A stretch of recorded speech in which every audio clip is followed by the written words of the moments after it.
Hey, hi there. Everybody knows that a lot of the states are opening up here, and had some interesting things have come up. I hadn't really thought about before, and it just came up over the weekend, and it was about a legal issue over employees wearing masks. So what I've done is I've taken that question and I've kind of expanded it. Um, I want to talk more about what salons should be doing opening up during COVID-19. So this peak season that has been torpedoed from us now for a couple of months can still be a victory over the virus if we're prepared, and preparation is critical. So I'm going to go through a couple of things, and I'm going to cover this legal thing that came up that you may find kind of interesting, and maybe you've already thought about it. So um, take some notes, but you can also look at this video again many times because there's going to be a fair amount of information, and I'll try to keep it as short as I can. Obviously, one of the prep things is that for a reopening is you have these X's on the lobby floor. Everybody is using someplace. It shows at least 6 feet of distancing. Um, it, it's important. It's important. All these rules are important because you want to give people the assurance of safety and not just sterilizing your equipment, but that you're going through the rules to try to keep people from being infected or affected by this. Of course, limiting the number of customers in at one time. We all pine for the days when we all have lines of 12 people waiting to tan. Well, some of those lines may have to be outside. And but the X's on the floor, limiting the number of people in there. And by the way, I want to tell you this: I have clients with salons that have been open now for would have been 2 weeks as of last Friday. Georgia, Alabama just opened last week. Montana's been open for 2 weeks. North Dakota, South Dakota, Idaho, whatever. And I tell you, they've done very, very well.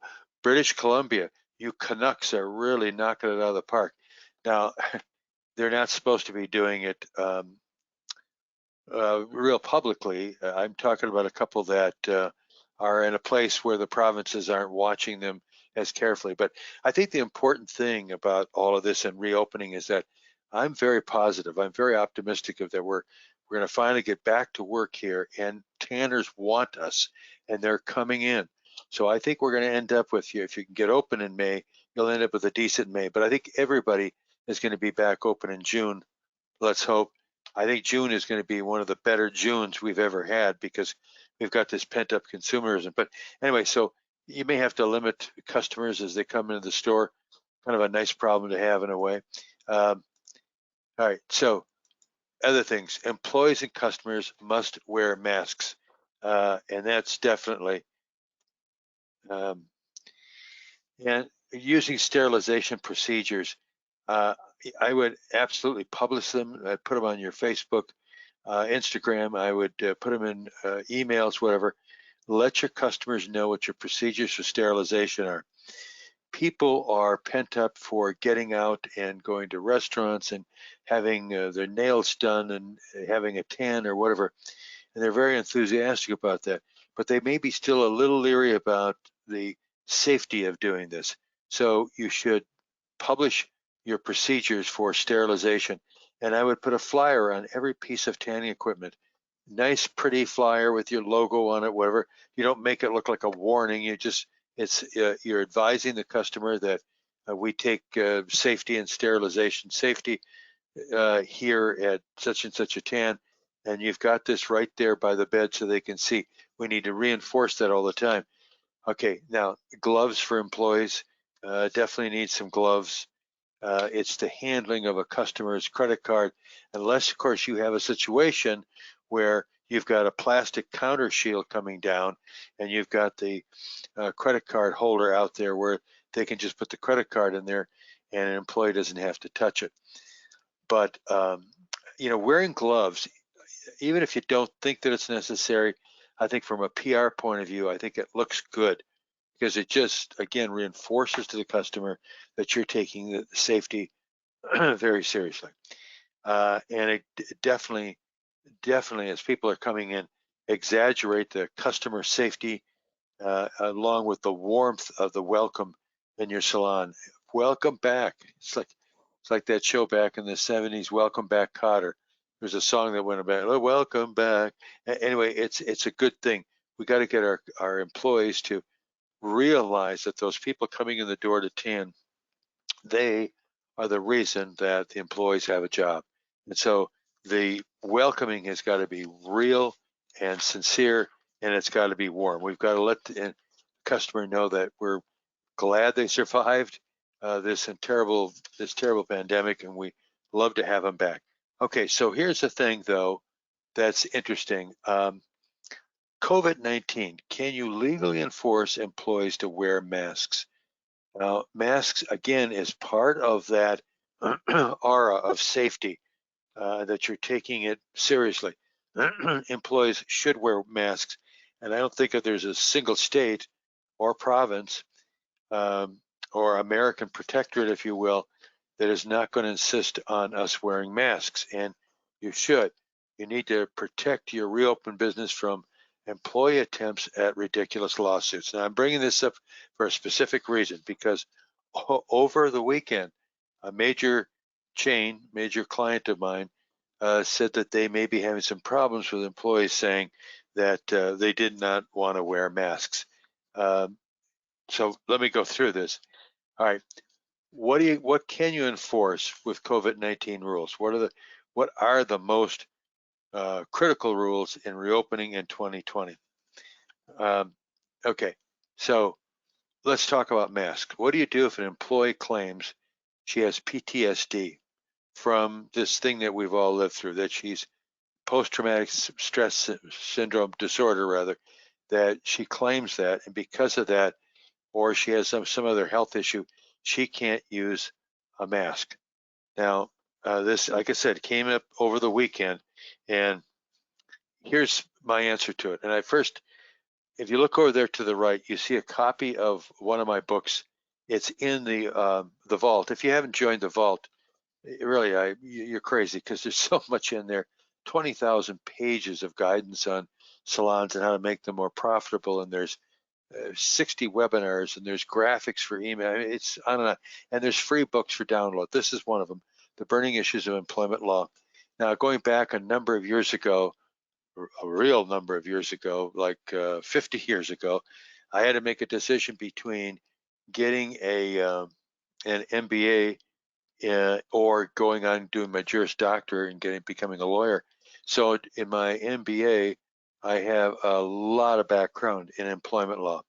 So I am not giving you, and I want to be clear about this, because I'm not officially an attorney. I'm not giving you legal advice. I am giving you some legal suggestions, if I can put it that way. So I just want you to know I'm not an attorney, but I do know an awful lot about employment law. Unless it's an employment law attorney, I probably know as much or more than most attorneys, but because I've been through so many lawsuits and legal situations, working with clients or working with employees. So what do you do if an employee says, I've got PTSD and you're going to have to accommodate me. I can't wear a mask. Well, okay. So the question is her alleged health issue covered by a law? And the fact of the matter is, Americans with Disabilities Act, ADA, it does cover PTSD. However, you need to start thinking about how you're going to protect your business if, in fact, this comes up, because it is covered by Americans with Disability Act. Well, let's see some of the different definition. Americans with Disability Act does include PTSD, but the terminated employee would have to show proof of such a disorder. So in other words, they have to wear masks. And if they won't wear a mask and you terminate them, they would then have to show you the proof of such a disorder. And here's the actual quote from the ADA: an impairment that substantially limits one or more life activities has a record of such impairment. So people just can't want to run around and say, I have PTSD and I don't want to wear a mask when I'm working in a tanning salon. They have to wear a mask, and I'll get into this in a minute here. She would need to provide a doctor's note verifying PTSD to allow her to not work but to retain her job for a while. Now, there's the critical point. You can't have them work in the salon without a mask on, because the state authorities won't allow you to do that. Now, maybe 3 months from now, that won't be the case, but for right now, they have to wear a mask. And it's not just the legal side of them wearing a mask, it's the public relations side. It is showing the customer that what you're doing is incredibly safe for them. And I got to believe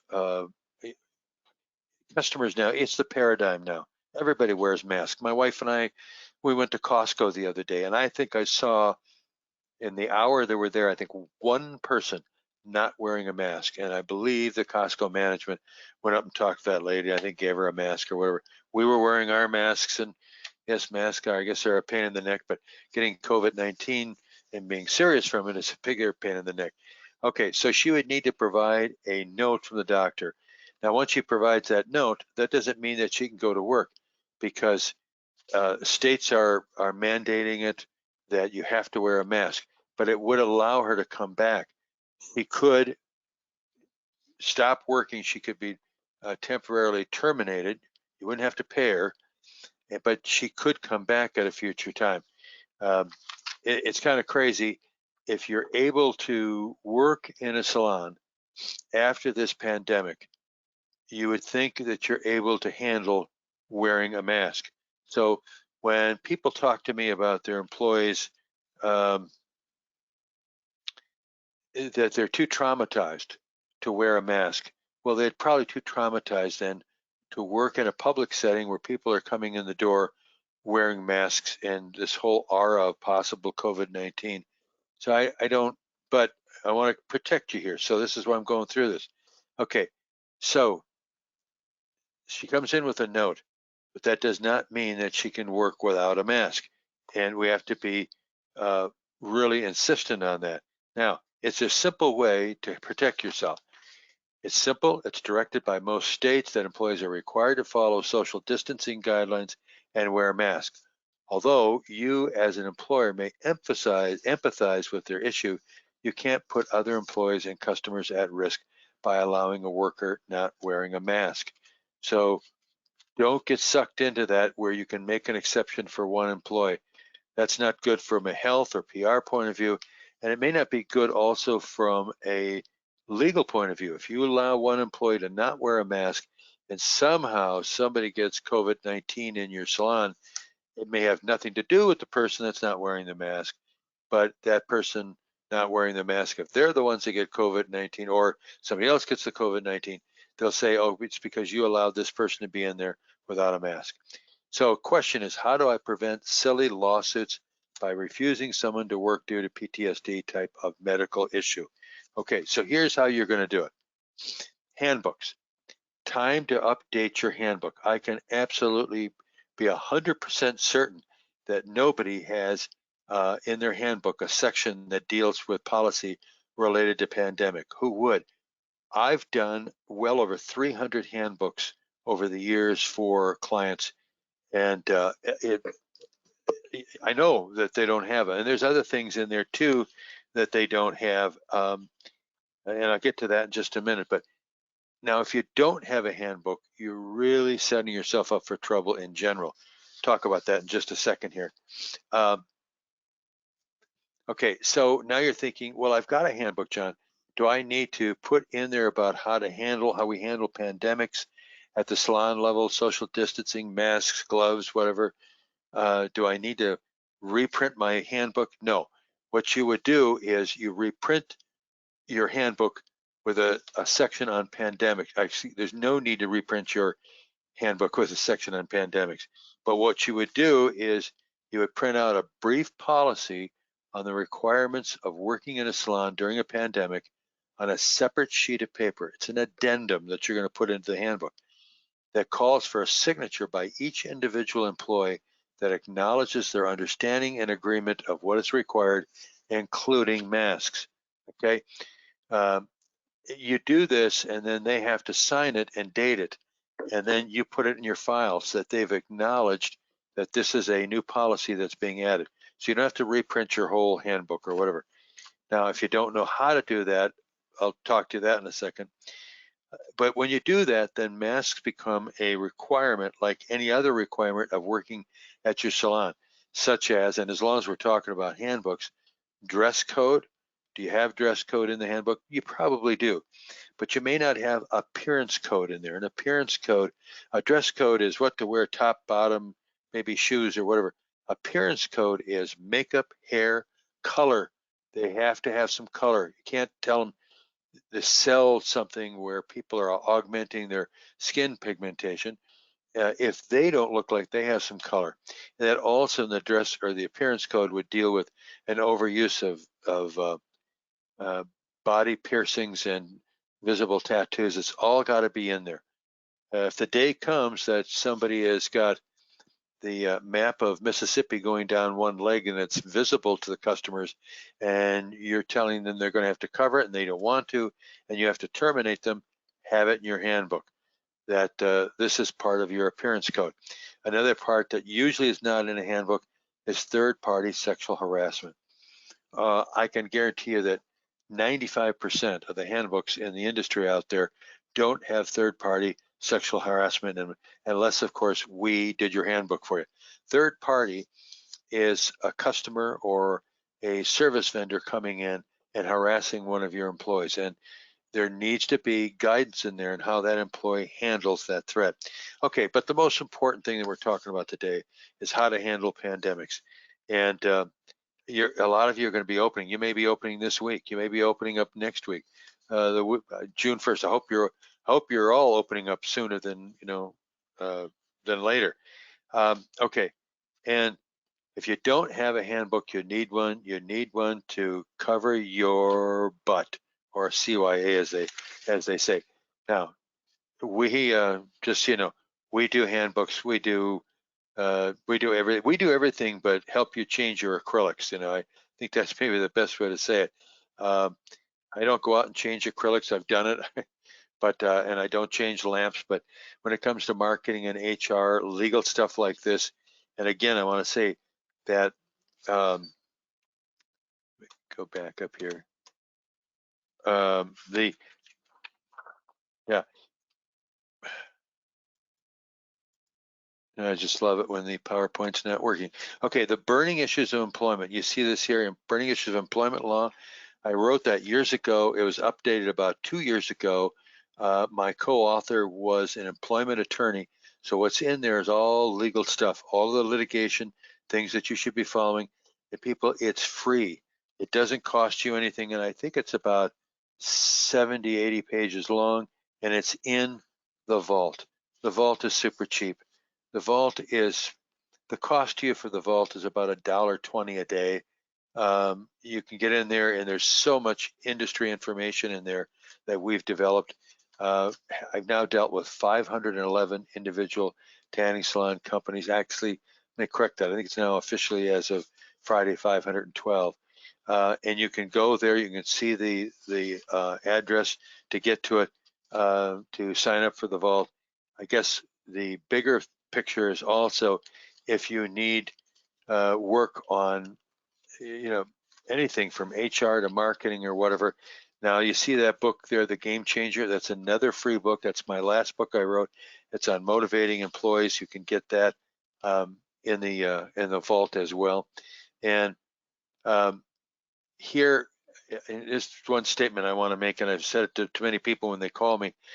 We get all through talking and about what we can do to help them with their salon, and I tell them, don't trust me. It's the first thing I tell everybody. Don't trust me. You don't know me. I don't know you. But don't trust me. Don't trust what I'm saying until you talk to clients. So don't immediately trust what anybody advises you on your salon until you can verify that they know what the hell it is they're talking about. There are sometimes, not all the time, but sometimes there's advice given on the forums that makes me shudder. So make sure that you verify that the person that's giving you that advice knows what they're talking about. So with this webinar, you can slow this down, you can go piece by piece, but here are pictures of, I think, about 20 different salons that we currently work with right now, currently and have worked with in the past. And it shows the name of the salon, the number of the salons. It'll show some sales results in terms of percentage increases. It'll also show the contact name, the email to get that person, their phone number. Just as I say, don't trust me. Send an email out to these people and say, does this John Farr, is he just some old fart? Does he really know what he's talking about? Do it, because that's the way I want it done. Then when you do call me and you want to invest money in improving your salon, you know that you're dealing with a professional. I've done this many times for thousands of salons.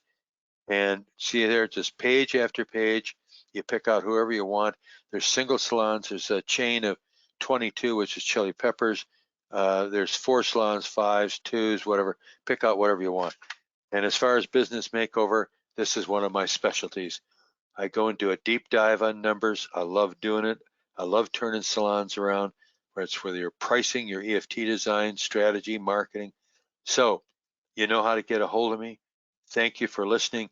And like I said, make sure that you have yourself legally ready for reopening with this COVID-19 new environment that we're part of now. So I thank you. Hope that you get absolutely slammed when you do open. Have a good one. Bye-bye.